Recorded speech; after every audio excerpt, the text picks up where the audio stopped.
Hello दोस्तों, welcome back to my channel. मैं निधि एक बार फिर से आप लोगों के लिए लेकर आई हूँ कुछ नए नए टिप्स एंड ट्रिक्स जो आपके रोज़मर्रा के कामों को काफ़ी हद तक आसान बनाएंगे और आपके पैसों की भी बचत होगी, आपका समय भी बचेगा। तो चलिए वीडियो को शुरू करते हैं। वीडियो अगर आपको पसंद आता है तो एक लाइक कर दीजिएगा और अगर चैनल पर न्यू है तो चैनल को सब्सक्राइब कर लीजिएगा।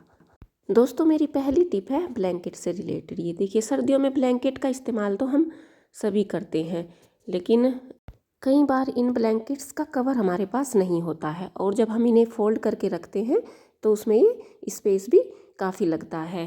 तो आज मैं आपको बताऊंगी जिससे ब्लैंकेट हमारा कवर का काम भी ख़त्म हो जाएगा और जब हम इसे फोल्ड करके रखेंगे तो ये आसानी से हो जाएगा। तो ये देखिए, इस तरह से रोल रोल करके इसको मैंने फोल्ड कर लिया है। दोस्तों, कभी कभी क्या होता है कि हमारे पास इतना समय नहीं हो पाता है कि हम ब्लैंकेट का कवर बना सके, या फिर कई बार हमें सिलाई वगैरह का काम नहीं आता है। तो ऐसे में हम क्या करेंगे, ब्लैंकेट को इस तरह से फोल्ड करके यहाँ पर हम ले लेंगे एक दुपट्टा। दुपट्टा आप कॉटन का या अदर फैब्रिक का, जो भी आपका मन हो आप ले सकते हैं। तो यहाँ पर देखिए, मेरे पास ये दुपट्टा था, मैंने इसको लिया है। इस तरीके से हम दुपट्टे को फैलाकर उसके ऊपर ब्लैंकेट को रख देंगे और इसे भी इसी तरीके से कवर कर लेंगे और पूरा ब्लैंकेट हम इस दुपट्टे से कवर कर देंगे। देखिए, इस तरीके से आप ब्लैंकेट अगर हैवी ना हो, आपके पास पतले वाला ब्लैंकेट हो, आप उसे भी इस तरीके से कर सकते हैं। यहाँ पर देखिए, मैंने इसे पूरा दुपट्टे से कवर कर लिया है और अब ये एक पिल्लो की शेप में आ गया है। तो ये देखिए, इस तरीके से ये इसके जो दोनों साइड है, आप चाहे तो इसमें एक फ्लावर के जैसे ये बन गया है। आप चाहे तो इसमें रबर बैंड भी डालकर छोड़ सकते हैं या फिर आप इसको अंदर की तरफ फोल्ड कर दीजिए इस तरीके से। ये देखिए, दोनों साइड से आप इसको ऐसे ही फोल्ड कर देना है। यहाँ पर आप दोनों साइड से इसे बांधने के लिए किसी डोरी का इस्तेमाल भी कर सकते हैं या फिर किसी रस्सी से आप इसको बांधकर अंदर की साइड फोल्ड कर सकते हैं। तो देखिए, यहाँ पर इसे मैंने दोनों साइड से अंदर फोल्ड कर दिया है और ये देखने में बिल्कुल एक राउंड पिल्लो की तरह दिखाई दे रहा है। तो ये देखिए, अब इसे आप अपने बेड पर रख सकते हैं, अपने सोफों पर रख सकते हैं। आप बैठकर बच्चे अच्छे से इसका इस्तेमाल करते हैं, जैसे टीवी वगैरह बच्चे जब देखते हैं तो इसको बच्चे खूब एंजॉय करते हैं। इस तरीके से आपका बिना ही सीले कवर भी बनकर तैयार हो गया है। आपका ब्लैंकेट गंदा भी नहीं होगा और आप इस तरीके से इसे ट्रैवल में भी इसको लेकर जा सकते हैं। आप घर पर भी चाहे तो इसका जैसे यूज करें और जब आपको ब्लैंकेट का ज़रूरत हो तो आप इसको खोलकर ब्लैंकेट का इस्तेमाल कर लीजिए। तो आइडिया आपको कैसा लगा कमेंट करके ज़रूर बताइएगा। तो चलते हैं अपनी नेक्स्ट टिप की तरफ। दोस्तों, कभी कभी क्या होता है कि जब हम सब्जी बनाने के लिए प्याज काटते हैं तो कई बार प्याज हम ज़्यादा छील लेते हैं और काफ़ी सारा प्याज हमारा बच जाता है, या फिर कई बार हमें सब्जी वगैरह बनाना होता है या सैलेड के लिए भी, तो लेकिन फिर हमें उसका यूज नहीं कर पाते और वो प्याज हमारी ऐसे ही छीलने के बाद बच जाती है। तो अब हम उसको अगर ज़्यादा समय के लिए रखेंगे तो वो ख़राब हो जाएगी। तो हम उसे किस तरीके से रखें जिससे प्याज हमारा ख़राब नहीं हो, तो वो मैं आपके साथ शेयर कर रही हूँ। तो देखिए, यहाँ पर मैंने 2 प्याज लिए हैं और साथ में लिया है विनेगर। अब हम कोई एयर टाइट कंटेनर ले लेंगे, कोई भी बर्तन या डब्बा जो भी आपके पास हो, तो उसमें हम प्याज को रख कर उसमें 2 ढक्कन विनेगर डाल देंगे और साथ में उसमें हम 1 कटोरी पानी भी ऐड कर देंगे। बस उसको बंद करने के बाद हम इसे किचन में रखें या फ्रिज में रखें। प्याज से हमारा किसी भी तरह का स्मेल नहीं आएगा, प्याज हमारा बिल्कुल भी ख़राब नहीं होगा और जब आपको ज़रूरत हो तो इसको निकाल कर यूज कर सकते हैं। तो इस तरीके से रखने से हमारे फ्रिज में भी स्मेल नहीं होगी और प्याज भी हमारी बिल्कुल भी ख़राब नहीं होगी। मेरी नेक्स्ट टिप है कैंडल से रिलेटेड। दोस्तों, कई बार घर में लाइट नहीं रहती है तो हम लोग ऐसे में कैंडल का जलाकर उसका यूज करते हैं, लेकिन आपने देखा होगा कि जब हम उसे जलाते हैं तो वो बहुत जल्दी ख़त्म हो जाता है, बहुत ही जल्दी मेल्ट हो जाता है।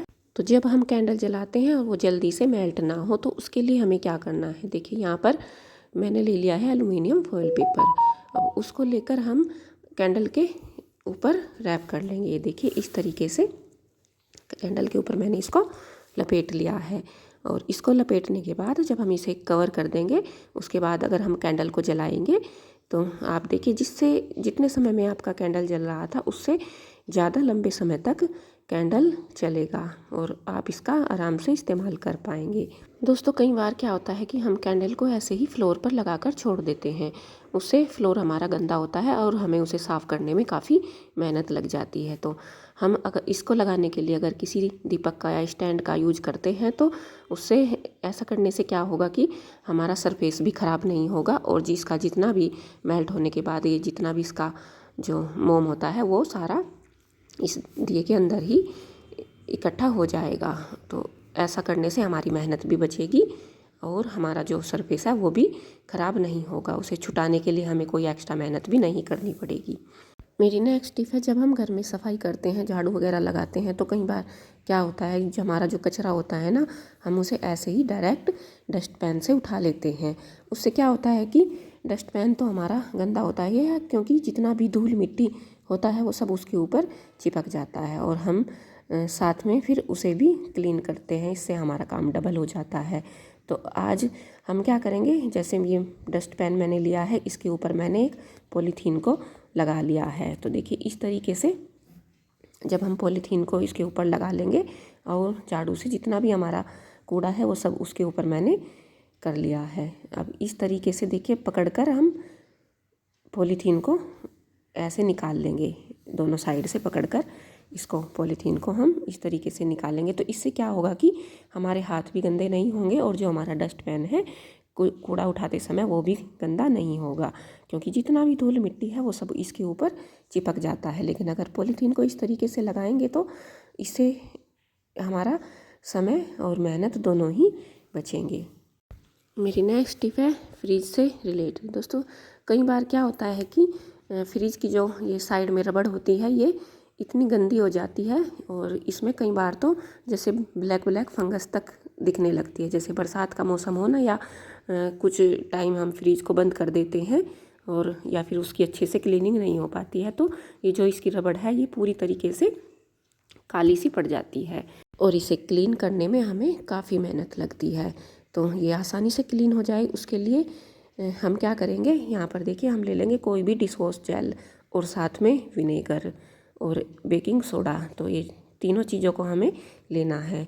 अब इन तीनों चीज़ों को हमें एक बाउल में मिक्स कर लेना है और मिक्स करने के बाद इससे एक सलूशन बन जाएगा, जिसे हम मिक्स करने के बाद अगर उससे हम फ्रिज की जो रबड़ है उसे हम क्लीन करेंगे तो वो अच्छी तरीके से क्लीन हो जाएगी। बेकिंग सोडा जो है उससे इसमें किसी भी तरह की फंगस स्मेल कुछ भी इसमें नहीं रहेगा, ये अच्छी तरीके से क्लीन हो जाएगा। इस तरीके से अगर आप फ्रिज की जो रबड़ है उसे क्लीन करेंगे तो फ्रिज आपका एकदम चमचमा जाएगा। फ्रिज का जो डोर है इसमें जो ये रबड़ लगी होती है ये इसमें कोई फंगस भी नहीं लगेगी और ये पूरी तरीके से क्लीन हो जाती है। एक बार आप ज़रूर ट्राई करिएगा। मेरी नेक्स्ट टिप है चूड़ियों को लेकर।